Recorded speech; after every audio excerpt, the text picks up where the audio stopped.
মতামত চেয়েছেন কিনা কোচ ইস্যুতে? দেখেন, কোচের ব্যাপারে আমি পরিষ্কার করে বলতে চাই, আমাদের প্রসেসটা খুবই ট্রান্সপারেন্ট অ্যান্ড খুবই লিনিয়ার। আমরা প্রথমে ওপেন সিভি চেয়েছিলাম, যেখানে আমরা 230টা সিভি আমরা পেয়েছিলাম। তার ভিতরে সব সিভি তো আর মানে ইকুয়াল না, বাছাই করে করে আমরা 100টা সিভিতে এনেছিলাম। 100টার থেকে সিরিয়াস স্ক্রুটিনির মাধ্যমে আমরা 23টা সিভিকে শর্টলিস্ট করেছি। এই 23 জনকে আমরা মানে ওপেন সোর্সের মাধ্যমে, রেফারেন্সের মাধ্যমে, ব্যাকগ্রাউন্ড চেক করে টোরে আমরা 11 জনকে তালিকাভুক্ত করেছি। সেই 11 জনের ইন্টারভিউ বর্তমানে অনলাইনে চলছে। গতকালকে, আজকে হবে এবং আগামীকালও হবে। সেটার মাঝখানে অনলি ন্যাশনাল ম্যানেজমেন্ট কমিটি কিন্তু ইন্টারভিউগুলো নিচ্ছে, অ্যান্ড তাদের ভিতরে কিন্তু আমাদের কথাবার্তা সীমাবদ্ধ আছে।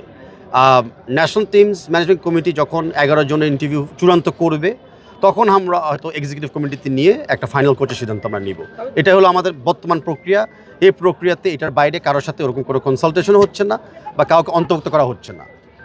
আমাদের টার্গেট হলো যে বাই সানডে আমরা একটা ফাইনালাইজেশনে চলে যাব, অ্যান্ড 15th মের ভিতরে আমরা চাই নেক্সট কন্ট্রাক্ট সাইন করতে।